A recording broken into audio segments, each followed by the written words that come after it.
Hello guys, അസ്സലാമു അലൈക്കും. എന്നൊക്കെയാണ് വിശേഷം. അപ്പോൾ ഇന്ന് വന്നിട്ടുള്ളത് അടിപൊളിയായിട്ടുള്ളൊരു ഫിഷ് ഫ്രൈ ആയിട്ടാണ് കേട്ടോ. അപ്പോൾ റെസിപ്പി നോക്കിയാലോ. അപ്പോൾ ആദ്യം തന്നെ ഒരു പാൻ വെച്ച് കൊടുക്കുക. അതിലോട്ട് വെളിച്ചെണ്ണ ഒഴിച്ച് കൊടുക്കാം. ഒരു 1/4 ടീസ്പൂണോളം മഞ്ഞൾപ്പൊടി, ഒരു 2 ടീസ്പൂണോളം മുളക് പൊടി ഇട്ട് കൊടുക്കാം.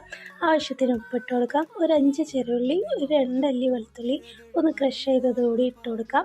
കുറച്ച് കറിവേപ്പില ഇട്ട് കൊടുക്കാം. എന്നിട്ട് ഇത് നന്നായിട്ടൊന്ന് മിക്സ് ചെയ്ത് കൊടുക്കാം കേട്ടോ പതിയെ.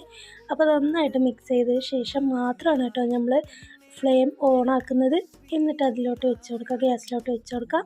എന്നിട്ട് ലോ ഫ്ലെയിമിൽ വെച്ച് നന്നായിട്ടൊന്ന് മിക്സ് ചെയ്ത് കൊടുക്കുക. ആ സമയം കൊണ്ട് ഒരു നാരങ്ങ വലുപ്പത്തിലുള്ള പുളി അങ്ങ് സോക്ക് ചെയ്ത് വെക്കാം. എന്നിട്ട് കുറച്ച് പുളിയുടെ നീര് കൂടി നമുക്കിതുപോലെ അങ്ങ് ഒഴിച്ച് കൊടുക്കാം കേട്ടോ.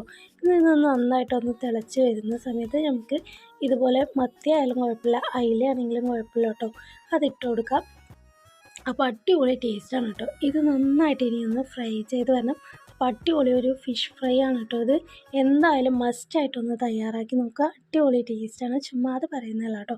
അപ്പോൾ മീൻ ഇഷ്ടമല്ലാത്തവർ ആരല്ലേ. അപ്പോൾ ഇതുപോലെ ഒന്ന് ഫ്രൈ ചെയ്ത് നോക്കുക. അപ്പോൾ നന്നായിട്ട് മുരിഞ്ഞ് വരണം കേട്ടോ.